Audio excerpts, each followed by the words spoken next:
Les voy a hablar entonces de un tema que efectivamente tiene una cierta actualidad, también porque, como sabrán algunos, y la profesora Mónica comentó esta mañana, se han publicado una serie de, un diario, digamos, una serie de anotaciones filosóficas, ¿no? Un diario personal, pero de carácter intelectual, del propio Heidegger, donde a partir de ahí, de los cuadernos negros, a partir del cual, de cuya publicación, digo, se ha reavivado un debate ya antiguo sobre el lugar, digamos, político de Heidegger, particularmente su vinculación con el nacionalsocialismo, que es innegable, ¿no? Y yo creo que este es un tema importantísimo a trabajar, sobre todo por una cuestión fundamental, que liga además con el tema de estas jornadas, a saber, por la pregunta sobre el rol político de la filosofía. Ese es para mí el trasfondo que hace interesante esta discusión, más allá del uso que sea real luego de él, del conocimiento más o menos adecuado que haya de Heidegger en las críticas a menudo que se recibe, etc. Eso para mí es secundario, me parece parte del ruido mediático, pero en el trasfondo sí hay algo que es claramente serio, a saber, insisto, la pregunta por, bueno, qué rol político, qué gesto político podemos reconocer en las distintas filosofías, particularmente en filosofías enormemente influyentes como es la del propio Heidegger, por lo menos para toda la filosofía continental contemporánea, ¿no? Para el pensamiento, incluso diría más que para la filosofía, puesto que su influencia va más allá del marco meramente filosófico y se expande a muchas otras disciplinas. En ese sentido, insisto, no voy a hacer una ponencia, una conferencia para especialistas, no es la idea, ni por el marco, ni por el público, ni por nada, ni porque me apetezca eso. En realidad creo que eso no es lo más interesante, llenarlo de datos, etcétera, etcétera, sino que lo que quisiera, insisto, es que lo que diga aquí sirva como base para una reflexión general y una reflexión que además, como decía, liga plenamente con el tema de estas terceras jornadas, a saber cuál es el rol de la filosofía, cuál es el rol de la filosofía en la universidad y en general, ¿verdad?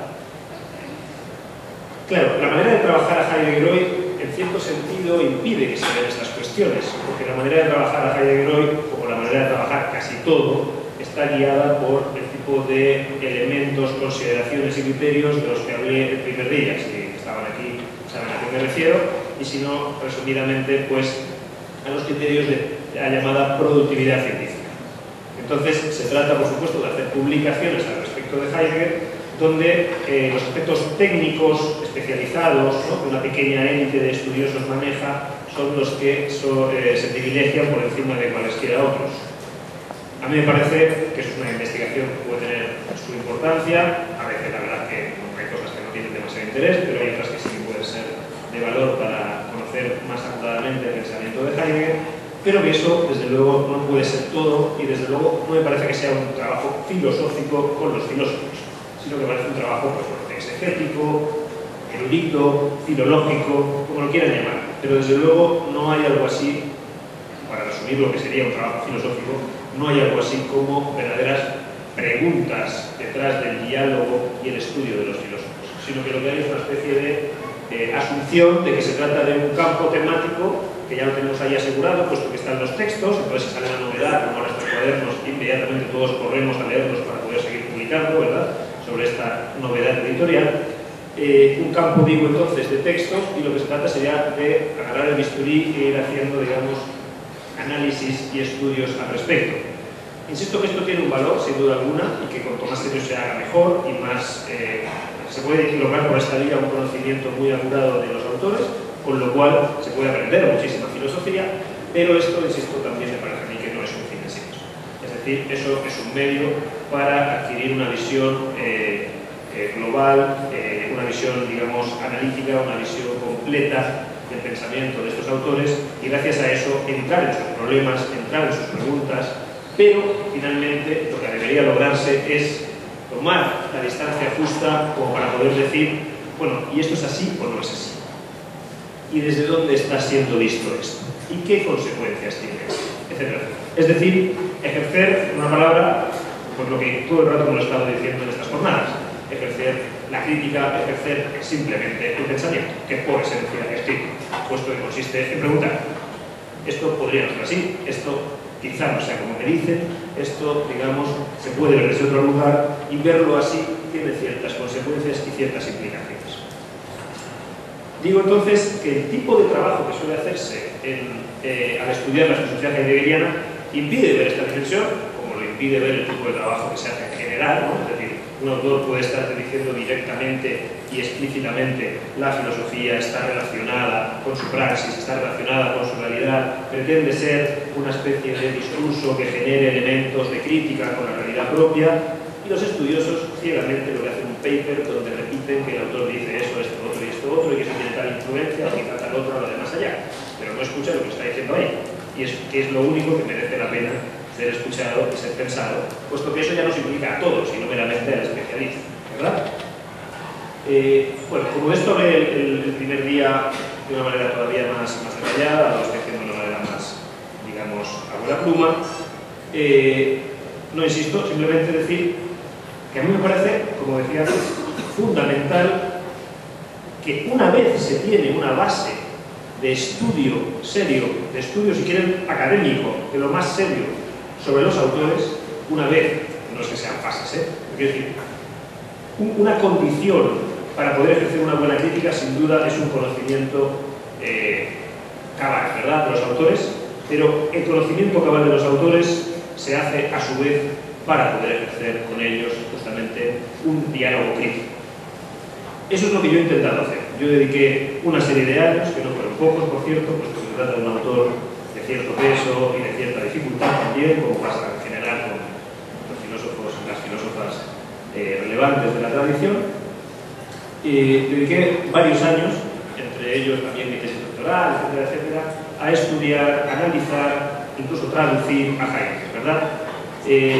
Escribí trabajos al respecto, etcétera, etcétera. Sin embargo, para mí eso nunca fue, como decía, una especie de actividad que por sí misma pudiera llenarme para dedicarme toda la vida a seguir haciendo lo mismo y a seguir ordeñando la vaca, digamos, con no sé cuántos papers más, ¿verdad? Sino que para mí era parte de un proyecto de investigación, y parte de un proyecto de investigación que creía yo entonces, y sigo creyendo ahora, me ponía en condiciones, o me ponía en mejores condiciones de entender en general el pensamiento contemporáneo y de entender, por tanto, en general la realidad contemporánea, que me daba instrumentos y herramientas para ello.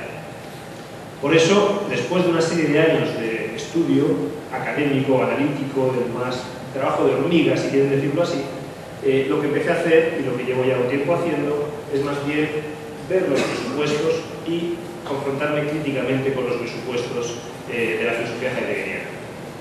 Particularmente de lo que yo más he estudiado, porque me parece que ahí se ve particularmente bien también cuál es el proyecto filosófico de Heidegger, a saber, sus primeros cursos, su pensamiento de Frank.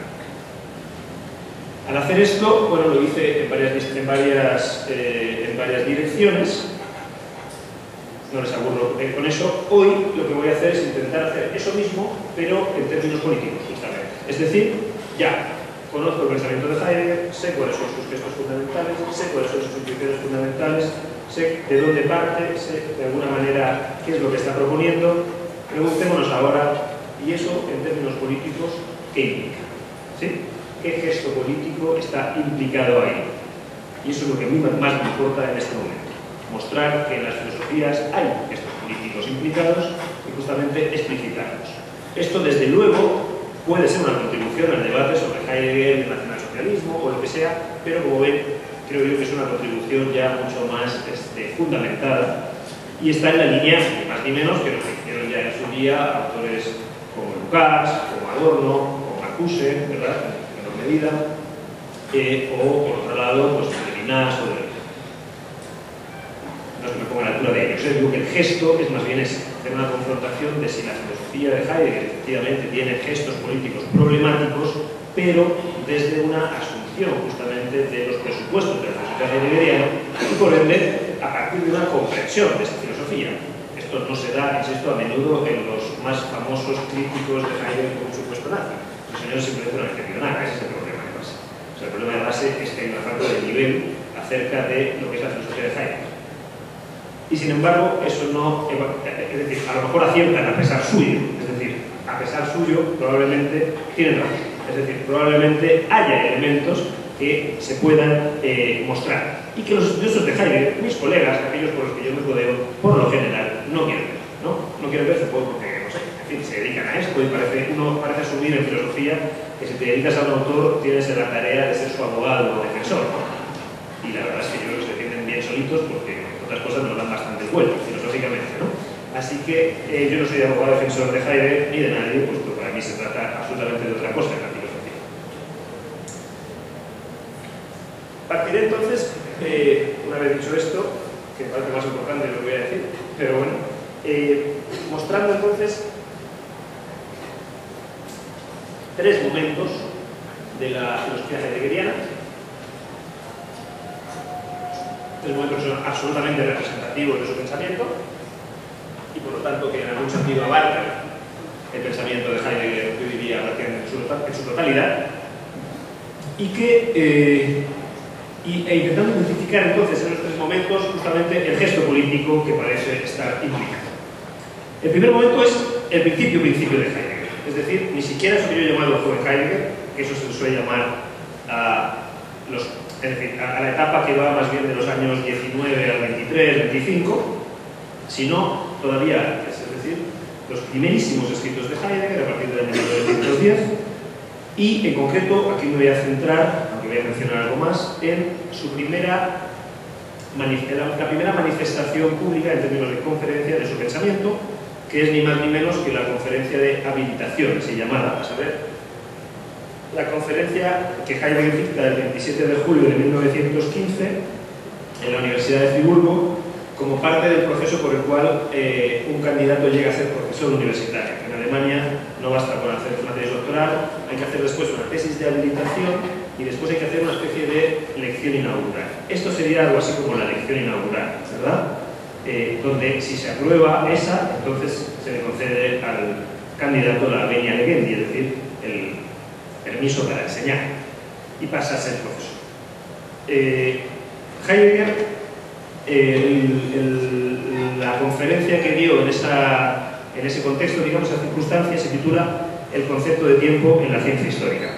Y básicamente está en el contexto que hoy la profesora Mónica mostró en buena medida, ¿verdad?, al mostrar el contexto del neokantismo, y concretamente del neokantismo de Baden. Está en el contexto fundamentalmente de esa discusión sobre la primacía de las ciencias naturales y el intento desde las ciencias humanas de encontrar, digamos, algo así como una legitimidad propia.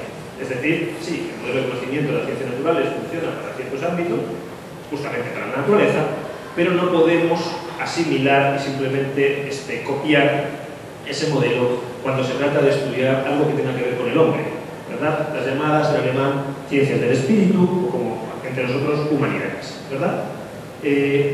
Digo que está en ese contexto que es conocido sobre todo con el nombre quizá de Dilthey y de Dilthey, pero en el cual está también Lotze y están claramente los mercantianos, entre ellos los que mencionó hoy Mónica, y fundamentalmente, para lo que es el caso, Heinrich Ricker, que fue justamente el director de tesis de Heidegger, y por cierto también el profesor Agaret de Bartelett.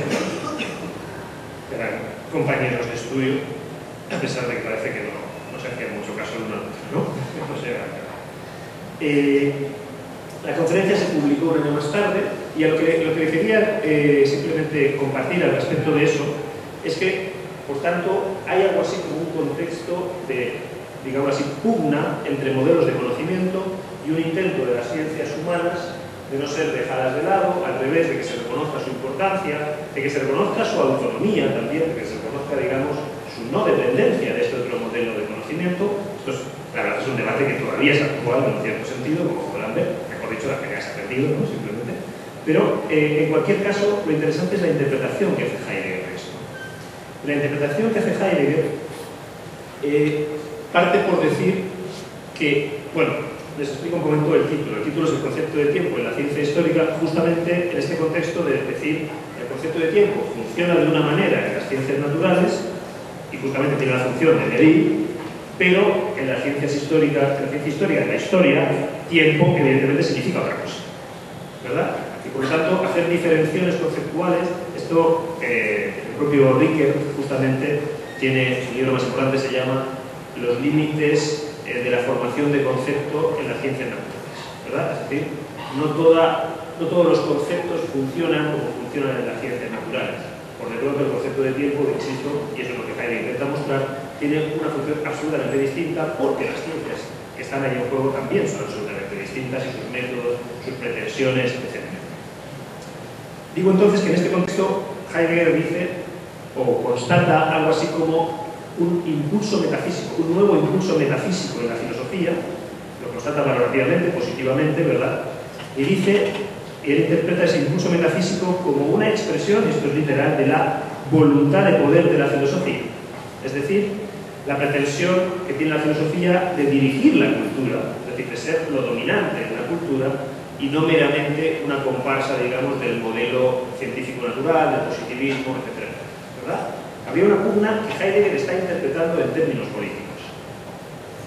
Lo importante entonces es que las ciencias del espíritu y en general el espíritu, lo que tiene que ver con el cultivo de las humanidades, no pueden dejarse vencer, digámoslo así, por el modelo, este modelo matemático de conocimiento, sino que ella tiene también una voluntad de poder. ¿Sí? Hay, por tanto, un espíritu de lucha por unos ideales.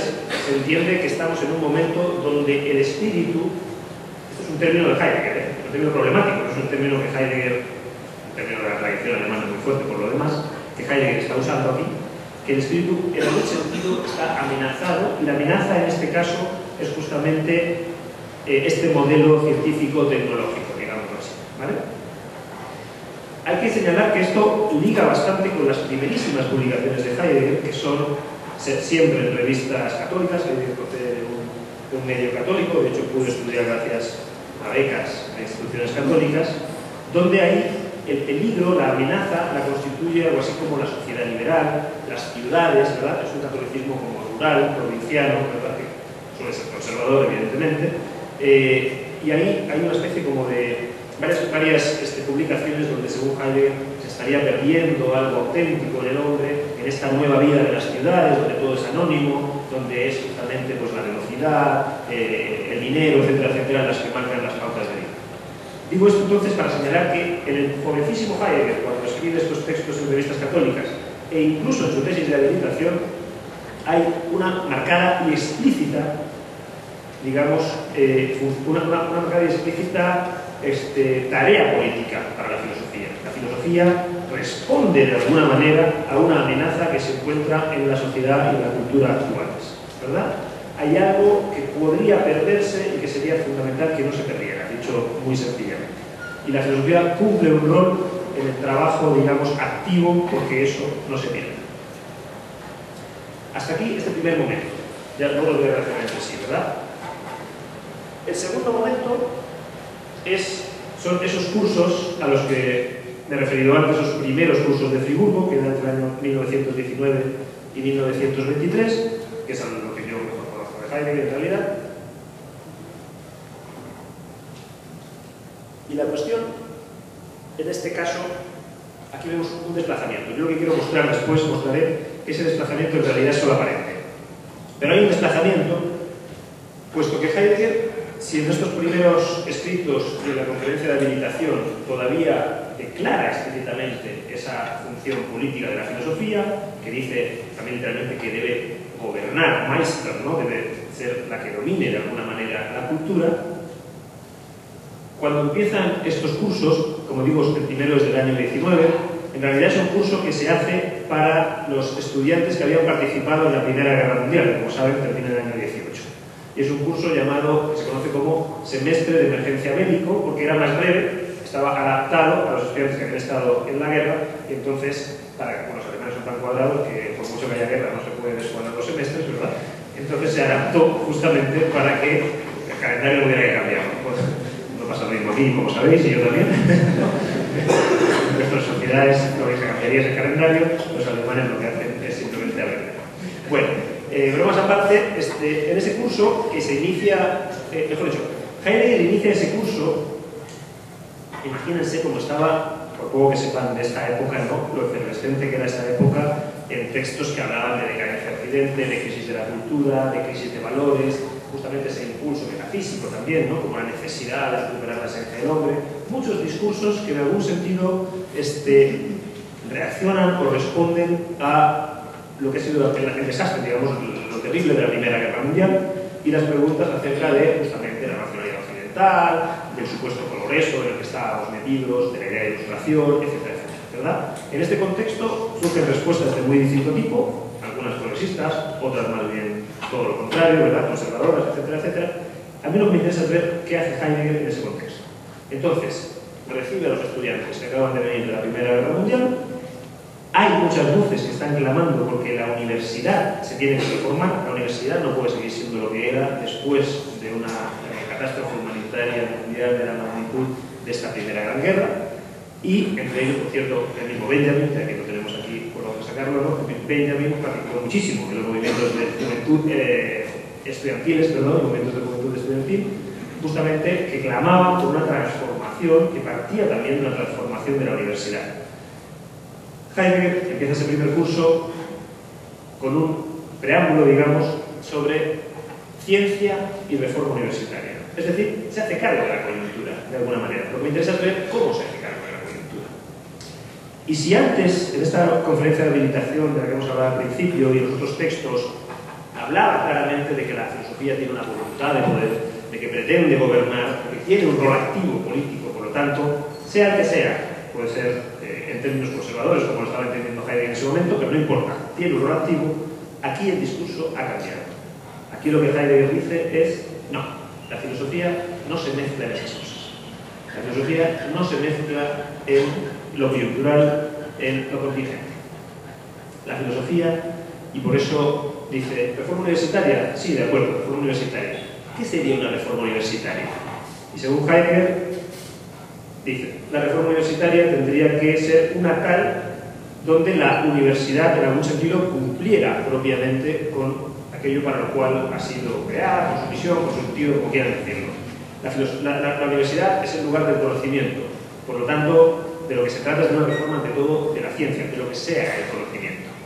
Y Heidegger va a decir, esa reforma pasa no por programas, no por movimientos estudiantiles, no por protestas, no por intentos de reforma, digamos así, material, real, sino justamente pasa porque cada cual individualmente haga algo así como una transformación tal que le permita convertirse en científico, que le permita, digamos, encarnar el tipo de vida que es la vida dedicada a la verdadera investigación, es decir, a la verdadera interrogación.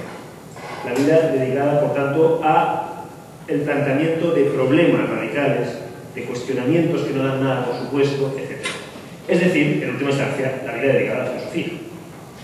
Para Heidegger, dice literalmente, de lo que se trata entonces, digo, es de un camino de seriedad personal, un camino, digamos, que permita a cada cual convertirse en el tipo de existencia que la ciencia ejemplifica.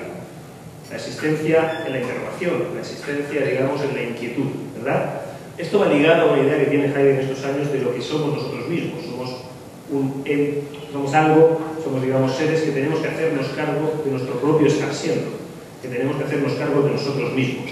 Y la forma de hacernos cargo más propia de nosotros mismos sería justamente problematizar, preguntar, no intentar huir de la inquietud esa que sentimos de tener que hacernos cargo de nosotros, sino justamente, como que dice, tomar eso positivamente en las manos y en un gesto prácticamente heroico, ¿verdad?, atrevernos a preguntar por nosotros mismos, y ahí hay una especie de consideración de que la filosofía sería ante todo eso. La filosofía estaría motivada por una pretensión de llegar a comprender radicalmente, pero no por una comprensión teórica, sino justamente por una transformación vital, ¿verdad?, en qué consiste ser lo que somos. Y eso es lo que le proponen los estudiantes. Lo que le dicen los estudiantes en la primera clase es, literalmente, que solo la vida, y por vida está entendiendo eso, una vida que se hace cargo de sí misma, una vida, digamos, que no se deja distraer por lo que el mundo va trayendo. Hay un elemento muy cristiano en esto, digamos, en la filosofía de este primer Heidegger, ¿verdad?, que no se deja dispersar por los múltiples asuntos del mundo, sino que sabe que lo fundamental es hacerse cargo de sí mismo, ¿verdad?